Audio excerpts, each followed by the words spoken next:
बिस्मिल्लाहिर्रहमानिर्रहीम। देखने वाले जहाँ से भी देख रहे हैं सदा खुश रहें। आज सिर्फ रबर बैंड की मदद से अपने घर भर की आप किस तरह से सफाई कर सकते हैं। अपने हस्बैंड को कर्जदार होने से बचाइए, अपने हस्बैंड को परेशान होने से बचाइए। अपने घर की सफाई कीजिए, 1 रुपये भी आपका खर्च नहीं होगा, बगैर किसी परेशानी के, बगैर किसी मेहनत के। हेलो जी, अस्सलाम वालेकुम, वेलकम टू माय चैनल। कुछ ऐसे हैक आइडियाज़ आज मैं शेयर करूंगी जिससे आपका 1 रुपये भी नहीं लगेगा। ये मेरे 8 से 9 साल के बच्चे की टी शर्ट है, पुरानी बेकार टी शर्ट है। तो चले मैं आज आपसे शेयर करूंगी कि बगैर किसी परेशानी के आप किस तरह से जो है इसको यूटिलाइज़ कर सकते हैं। आपने सर्फ वाला पानी लेना है, तो उसमें आपने अगर आपके पास कोई क्लीनर है तो आप क्लीनर भी यूज़ कर सकते हैं। तो हम तो जुगाड़ू हैं, तो हम तुम्हारा सर्फ तो जिंदाबाद। हमारे लिए हमारा सर्फ ही इतना पावरफुल होता है। तो आपने इस तरह से टी शर्ट को वाइपर में इस तरह से पहना देना है। यकीन करें, इससे आपके टाइम की, पैसों की और आपकी इवन के मेहनत की भी बचत हो जाएगी। और जो कमर में जो इतने ज़्यादा दर्द होता है उठने से, झुकने से, बैठने से, उन सब से आपकी जान छूट जाएगी। धड़ धड़ आपने कुछ सेकंड में इस तरह से आपका खड़े खड़े जो है पोछा लग गया। और स्पेशली बेनिफिट ये है कि ऐसे कोने वाली जगह में सिर्फ डिवाइडर हो, काउंटर टॉप हो और फ्रिज वाली और डिवाइडर के नीचे जो है हमारा हाथ नहीं जा पाता, और प्लस निकालो बाहर, हाथ करो तो चोट भी लग जाती है।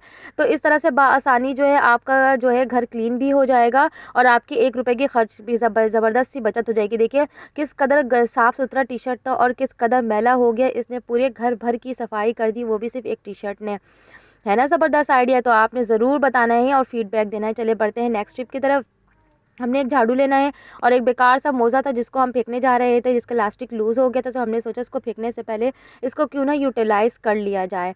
तो बेस्ट आइडिया ये है कि आपने जो है झाड़ू में इस तरह से आपने सॉक्स पहनाना है। देन सॉक्स पहनाने के बाद जो है आपने इसका इलास्टिक ऊपर का ढीला है तो आपने इसके ऊपर रबर बैंड पहना देना है। और इलास्टिक ना भी ढीला हो तो आप रबर बैंड पहना दें, क्योंकि रबर बैंड पहनाने से बेनिफिट ये होंगे कि आप जितना भी आप रफली काम करोगे तो आपका ये टूल जो है, आपका सॉक्स बिल्कुल भी नहीं निकलेगा। देन आपने जो है सॉक्स निकालने के बाद, लगाने के बाद जो है, सॉक्स लगाने के बाद आपने पानी करना है। कोई भी क्लीनर आपने यूज़ नहीं करना, वो मैं बताऊंगी आपने क्लीनर क्यों यूज़ नहीं करना। आप देखिए बेड और दीवार के दरमियान बहुत कम स्पेस होता है और सबसे ज़्यादा क्लीन करना इसको मुश्किल होता है, क्योंकि ना तो हमारा हाथ डाल जाता है और ना ही कोई टूल जाता है, ना तो कोई ब्रश जाता है। तो आपने इस तरह से झाड़ू और सॉक्स की मदद से आसानी जो है, अगर आप क्लीनर आपने इसलिए यूज़ नहीं करना क्योंकि क्लीनर की वजह से जो है, क्योंकि डस्ट होता है तो पूरी जगह जो है वाइट वाइट हो जाएगी और आपका जो है शीट हो या फ्लोर हो या टाइल्स हो, कुछ भी क्लीन नहीं होगा। तो पानी जो है बेस्ट है। तो सबसे पहले आपने पानी से क्लीन करना है सारी डस्ट को, क्योंकि डस्ट वाली जगह पर अगर आप सर्फ यूज़ करेंगे तो वो मज़ीद और वो जगह वाइट हो जाती है, गंदी हो जाती है। देखिए किस तरह से आसानी वो क्लीन हो गया। आते हैं नेक्स्ट टिप की तरफ।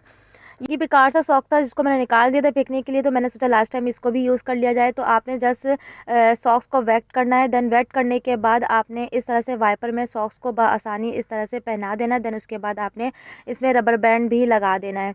रबर बैंड लगाने के बाद अब आपकी झाड़ू और पोछा दोनों से जगह जान छूट जाएगी, क्योंकि झाड़ू अलग टाइम टेकिंग होता है और पोछा अलग टाइम टेकिंग होता है।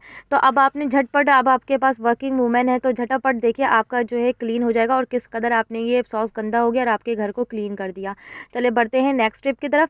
हैंगर में इस तरह से आपने ये सॉक्स को पहनाना है, क्योंकि ये भी एक बेकार सा पुराना सॉक्स है, इसको भी फेंकना ही था। तो सोचा यार पहले क्लीन कर लिया जाए, क्योंकि क्लीन करने के लिए जो अगर आप पुरानी बेकार चीज़ों को यूज़ करें तो इस तरह से ये आपके पैसों की बचत भी हो जाएगी। क्योंकि क्लीन करने के, अब ये क्लीन करना है, अब इसके बाद जो है ये भी सॉक्स ढीला है तो इसके ऊपर जो है हमने रबर बैंड चढ़ा दिया। इसके बाद रबर बैंड चढ़ाने के बाद इसके बेनिफिट ये होते हैं, यकीन करें कि एक तो ये टाइम टेकिंग नहीं होता, आपके पैसे भी खर्च नहीं होते और प्लस जो है आप जो है बहुत सारी परेशानी से बच सकते हैं। अब देखिए जैसे कि ये बेड के कॉर्नर वाली जगह है, यहाँ पर मेरा हाथ बिल्कुल भी नहीं जा रहा था, तो इसको क्लीन करना बहुत मुश्किल था। तो काफ़ी टाइम से सोच रही थी कैसे क्लीन किया जाए। तो आपने इसी तरह हैंगर में सॉक्स पहना के जो है, क्योंकि हैंगर ही पतला सा है और पतली सी जगह है, तो यहाँ पर हैंगर आसानी से चले गया। और देखिए किस तरह से, और आपके हस्बैंड को कर्जदार होने से बचाइए, क्योंकि घर में जितने टाइम तक घर में जाले रहेंगे आपके हस्बैंड जो है उस तरह से कर्जदार होते जाएंगे और जितना भी आपके घर में पैसे आ जाए लेकिन बरकत ख़त्म हो जाती है। इस तरह की अब गर्मी आने वाली है तो अपने एसी में इतने ज़्यादा जाले जो पड़ जाते हैं उन सब के इसी तरह से भी आपने जाले ख़त्म करें, क्योंकि इसमें से डस्ट करने की एक मशीन भी होती है। तो अगर आपके पास मशीन नहीं है तो बस जुगाड़ू आइडिया, देसी तरीका यही है कि आपने हैंगर में सॉक्स बनाना है और इस तरह से अब आप गर्मियों की अलग सफाई करनी है। अगर आपको मेरे चैनल पर आप वीडियो पसंद आए तो प्लीज़ ज़रूर सब्सक्राइब करना है। अल्लाह हाफिज़।